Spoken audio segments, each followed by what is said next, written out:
पण याचा धार्मिक बाज हा कायम राखून पुण्याचं ग्रामदैवत व मानाचा पहिला श्री कसबा गणपती सार्वजनिक गणेशोत्सव मंडळ अत्यंत साध्या पद्धतीने मांगल्याच्या भूमिकेमध्ये जाऊन हा गणेशोत्सव साजरा करतो।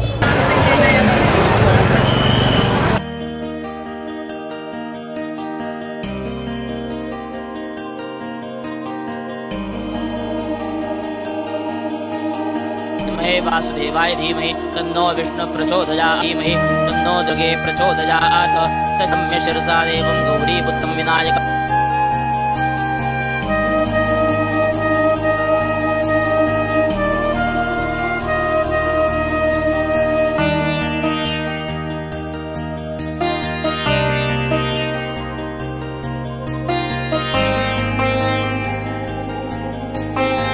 वासुदेवाय धीमहि तन्नो विष्णु प्रचोदयात् धीमहि तन्नो दुर्गे प्रचोदयात् ससम्य शिरसा देवं गौरीपुत्रं विनायकम्। नमस्कार, मी राजश्री। आज आहे श्री गणेश चतुर्थी। खरं तर आज बाप्पांचं घरोघरी आगमन झालेलं आहे, तसंच मंडळांमध्येही आगमन झालेलं आहे आणि प्रत्येकजण अगदी हर्ष उल्हासात बाप्पांचं स्वागत करत आहे। आणि मी आलेले आहे पुण्यातील कसबापेठ गणपती येथे, जो मानाचा पहिला गणपती आहे। खरं तर पुण्याची परंपरा ही खूप जुनी आहे आणि ज्याला खूप असा इतिहास आहे। ऐतिहासिक परंपरा जरी असली तरी लोकमान्य टिळकांनी सार्वजनिक केलेला हा गणेशोत्सव आपण बघू शकता। अगदी वर्षानुवर्ष हा चालत आलेला आहे। लोकांचा भक्तिभाव जराही कमी झालेला नाही आहे आणि पुण्यातील गणपती, इथली विसर्जन मिरवणूक, इथले ढोल ताशे हे सर्व काही प्रेक्षकांसाठी एक आकर्षणाचं केंद्र असतं आणि प्रत्येकाला आकर्षित करत असतं आणि प्रत्येकाला असं वाटत असतं की आपण या बाप्पांच्या चरणी यावं, दर्शन घ्यावं आणि त्यासाठीच आपण बघू शकता की भक्तांची खूप अशी गर्दी आहे। अगदी आज पहिला दिवस आहे, पहिली सांज आहे, तरीही प्रत्येकजण त्या बाप्पांच्या चरणी नतमस्तक होण्यासाठी, बाप्पांचा आशीर्वाद घेण्यासाठी आलेला आहे। आज माझ्यासोबत आहेत कसबापेठ गणपती मंदिराचे अध्यक्ष माननीय श्रीकांत शेटे साहेब आणि त्याचबरोबर आहेत माजी अध्यक्ष माननीय श्री विनायक साहेब। नमस्कार सर।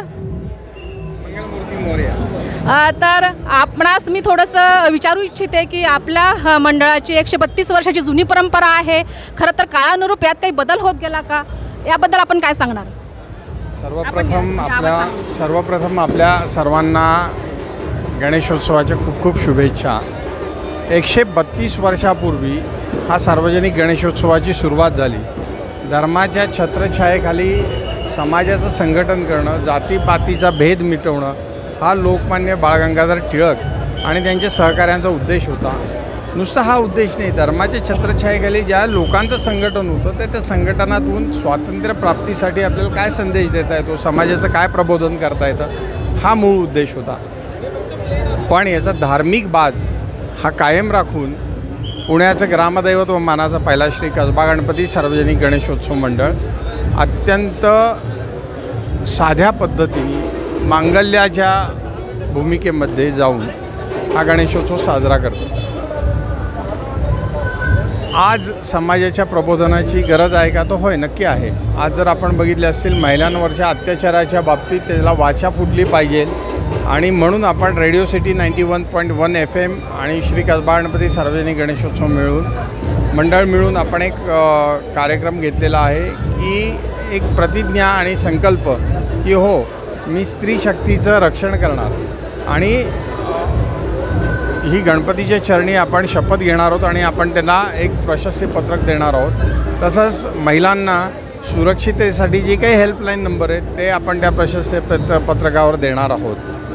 पण हे करत असताना 10 दिवस उत्सव मंडपामध्ये ब्रह्मणस्पती सूक्ताची आवर्तनं, अथर्वशीर्षाची आवर्तनं, गणेश याग, सत्यविनायक पूजा, मंत्र जागर हा जो आपला धार्मिक बाज आहे हा इथं होतो। तमाम पुणेकर, महाराष्ट्रातले लोक पुण्याचं ग्रामदैवत असलेल्या आराध्याचं दर्शन घेण्यासाठी इथे येत असतात। आपण बघू शकाल मागं किती गर्दी आहे आणि साधेपणाने आणि मांगल्याने हा गणेशोत्सव आपण साजरा करत असतो। खूप छान सर। खरं तर आजचा गणेशोत्सव अगदी खूप दामडौलात साजरा केला जातो, खूप मोठे मोठे देखावे असतात, पण आज आपण बघू शकतो की कसबापेठ गणपती यांनी श्री विनायक सिद्धिविनायक मंदिर सिद्धटेक येथलं अगदी सुंदर आणि खूप साध्या पद्धतीचं डेकोरेशन केलेलं आहे, कारण शेवटी मनात भाव हवा आणि बाप्पांचा आशीर्वाद हवा। तर मग आपण हे सर्व करत असताना आपल्या मंडळातर्फे काही उपक्रम केले जातात का, किंवा नवनवीन उपक्रम त्याबद्दल आपण काय सांगणार? किंवा आपली आता आपण बघू शकता की हे बाप्पा जे आहेत ते भरीव चांदीचे आहेत आणि ते पालखीत विराजमान आहेत, ती पालखीची परंपरा याबद्दल आपण काय सांगणार?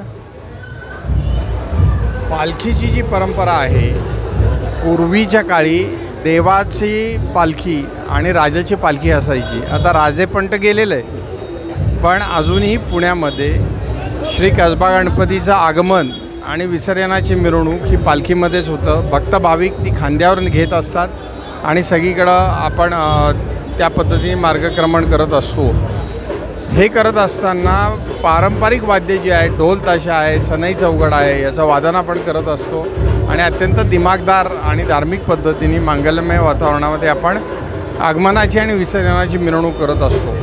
2015 साली ज्यावेळेला महाराष्ट्रामध्ये भीषण दुष्काळ पडला होता, त्यावेळेला श्री कसबा गणपती सार्वजनिक गणेशोत्सव मंडळाने एक निर्णय घेतला की यावर्षी आम्ही नदीमध्ये पाणी सोडायला नाही सांगणार, आम्ही स्वच्छ पाण्याच्या हौदामध्ये श्री गजाननाचं विसर्जन करणार। हे आवाहन आम्ही ग्रामदैवत म्हणून पुणेकरांना केलं आणि पुणेकरांनी त्याचा भरघोस प्रतिसाद दिला।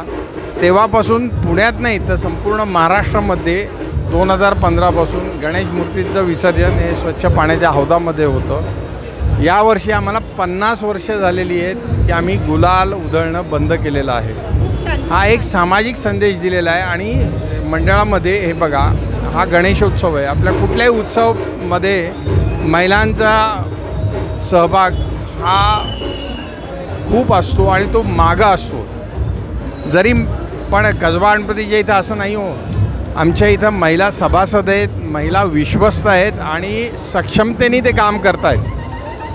अशा पद्धतीचा आपला आगळा वेगळा हा उत्सव आपण साजरा करतो। आणि सर, मी आता आपणास विचारू इच्छिते की आपल्या मंडळातर्फे काय काय योजना राबवल्या जात असतात, किंवा थोडंसं आपण आणि म्हणजे दुसरा प्रश्न असा आहे आपणास की 24 तास हे म्हणजे बाप्पा सगळ्यांसाठी उपलब्ध असतात, इथे दर्शन 24 तास घेऊ शकतात, त्यावरही थोडा प्रकाश टाकावा। या बाप्पाचं इथलं मांगलिक वातावरण बघून या ठिकाणी 24 तास या ठिकाणी बाप्पाचं दर्शन आपण घेऊ शकतो। इथं कधीही हे एक मंदिरच आहे, हे मंदिर आपण कधी बंद करत नाही आणि मंदिरचं दर्शन आहे, हे बाप्पाचं दर्शन प्रत्येक भक्त आपल्या इच्छेप्रमाणे कधी पण घेऊ शकतो। आणि उपक्रमामध्ये नगर जिल्ह्यामध्ये एक गाव आम्ही दत्तक घेतलेलं आहे, त्या गावामध्ये पाण्याचं दुर्भिक्ष होतं, त्या ठिकाणी आम्ही 1 लाख लिटरच्या पाण्याची टाकी बांधली। त्या ठिकाणी तिथले जे गोरगरीब लोकांना अन्नधान्य, साड्या, कपडे याचं आम्ही पुरवतो। विद्यार्थी दत्तक योजनेमार्फत आम्ही 70 मुलांना संपूर्ण शाळेचं वर्षाचं संपूर्ण त्याचे अभ्यासक्रमाची जी पुस्तकं, वह्या आणि युनिफॉर्म हे आम्ही देतो।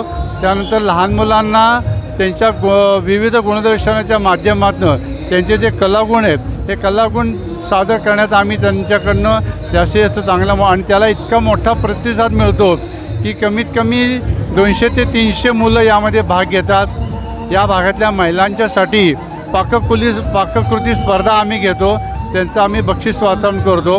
आणि एक सगळ्यात महत्त्वाचा उपक्रम असा आहे की पुणे शहराच्या वैभवात भर घालणाऱ्या 6 व्यक्तींचा सत्कार आम्ही करतो, त्यांना आम्ही कसबा गणपती पुरस्कार हा आम्ही त्यांना प्रदान करतो। तो सोहळा उद्या 4 वाजता याच उत्सव मंडपात होणार आहे। कसबा गणपतीचा पुरस्कार मिळाला म्हणजे प्रत्येक व्यक्तीला इतकं धन्य वाटतं की वा, कसबा गणपतीचा बाप्पाचा आशीर्वाद मिळण्यासारखा उद्या तोच सोहळा या ठिकाणी होणार आहे। आणि अनेकविध कार्यक्रमाच्या मार्गातून आम्ही गणेश जयंती खूप मोठ्या प्रमाणात साजरी करतो। हा उत्सव तो आपल्या सर्वांचाच उत्सव आहे। कमीत कमी 10 लाख लोक या गणपतीचं दर्शन घेतात, कारण त्यांना माहिती इथं आलं की माझे हात आपोआप जोडले जातील, अशी आम्हालाही त्याची पूर्ण खात्री असल्यामुळं आम्हाला हा उत्सव साजरा करताना खूप आनंद होतो। आणि हे काका जे तुतारी वाजवत आहे यांची ही 4थी पिढी आहे आणि गेल्या 4 पिढ्या हे बाप्पांना सेवा देत आहे। खूप छान माऊली। गणपती बाप्पा मोरया, मंगल मूर्ती मोरया। म्हणजे लोकमान्य टिळकांनी गणेशोत्सव सार्वजनिक केला, हे खूप छान केलं. पण आता अगदी गल्लीबोळातच हे झालं आहे. अगदी 100 मीटरवर 200 मीटरवर हे सगळे मंडळ स्थापन झालेले आहेत. तर याबद्दल आपणास काय वाटतं? काय शेवटी तो 14 विद्या 64 कलांचा अधिपती आहे. त्याची सेवा कोणी पण करू शकतं. त्याच्यामध्ये जातपात हा प्रश्नच नाही आहे. ज्याला वाटतं की मी गणपतीची सेवा केल्यानंतर मला आत्मिक समाधान मिळतं आणि माझं स्वतःचं आणि माझ्या कुटुंबाचं कल्याण त्यामध्ये होतं. त्यामुळं हा उत्सव लोकमान्य टिळकांनी ज्यासाठी सुरू केला त्यामध्ये लोकांनी एकत्र यावं, विचारांची आदानप्रदान करावी असा डोक्यात विचार असल्यामुळं हा उत्सव आपण कोणी करू शकतो. ह्याच्यामध्ये गल्लीबोळ असो, मोठा रस्ता असो, असा कुठलाही भेदभाव न करता प्रत्येक जास्त प्रमाणात जवळ असतं. प्रत्येकाची भावना असते ना की माझं मंडळ असावं, मी माझा गणपती बसवावा, अशी भावना प्रत्येकाच्या मनात असते.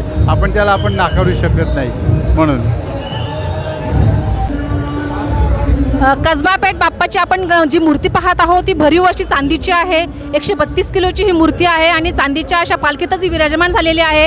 ही मूर्ती अशीच्या अशी दरवर्षी असते आणि पाठीमागे जी आहे ती कसबा पेठ बाप्पांची गणपती आहे. या गणपतीचं दरवर्षी विसर्जन होत असतं आणि मग पुन्हा पुढच्या वर्षी नवीन मूर्ती आणली जात असते. तर या बाप्पांच्या मूर्तीचं विसर्जन झाल्याशिवाय, कारण हा मानाचा पहिला गणपती आहे, त्याचं विसर्जन झाल्याशिवाय विसर्जन मिरवणुकीला सुरुवातच होत नाही. तर आपण पंढरपूर साहेबांना विचारूया की विसर्जन मिरवणुकीबद्दल आपण काय सांगू शकता? बाप्पांची जी विसर्जन मिरवणूक आहे ती सकाळी 9 वाजता मंडपातून निघते, मंडईपाशी जाऊन थांबते.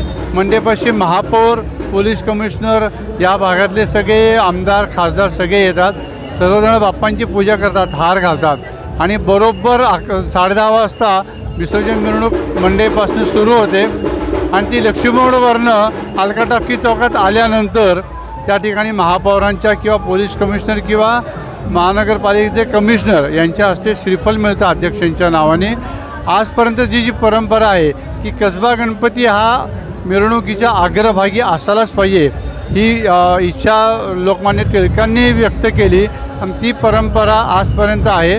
पहिले 5 मानाचे गणपती आणि शेवटचे 2-5 गणपती हे लोकमान्य टिळकांनी ठरवल्याप्रमाणे आजपर्यंत ती प्रथा कोणीही मोडलेली नाही आहे आणि ही प्रथा अजून पुढचे अनेक वर्ष अशीच अव्याहतपणे चालू राहील आणि अशीच सेवा आम्हाला गणपती सर्व भक्तांना बाप्पांनी आमच्याकडनं करून घ्यावी आणि सर्व भक्तांचं मंगल आणि कल्याण व्हावं अशी बाप्पाच्यामोर आपण विनंती त्यांना करूया. धन्यवाद.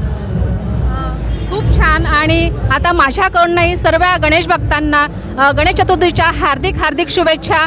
आणि मी एवढंच म्हणू शकते की परमेश्वर कृपेने जोपर्यंत आपण मनुष्य पृथ्वी तलावर आहे तोपर्यंत ही सेवा अखंडितपणे सर्वांना घडू दे, हीच बाप्पाचरणी प्रार्थना. त्याचप्रमाणे जो काही समाज आहे तो विघ्नविरहित होऊ दे, स्त्रियांनाही इथं संरक्षण लाभू दे, एवढंच बाप्पाचरणी प्रार्थना करते आणि बाप्पांचं बस इथेच थांबते. ओम गम गणपतये नमः. गणपती बाप्पा मोरया. मूर्ती मोरया.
सुखकर्ता दुःखहर्ता वार्ता विघ्नाची नुर्वी पूर्वी प्रेम कृपा जयाची सर्वांगी सुंदर उटिशेंदुराची कंठी झळके माळ मुक्ता फळाची जय देव जय मंगलमूर्ती हो श्री मंगलमूर्ती दर्शन मात्रे मन स्मरणे मात्रे मन कामना पूर्ती जय देव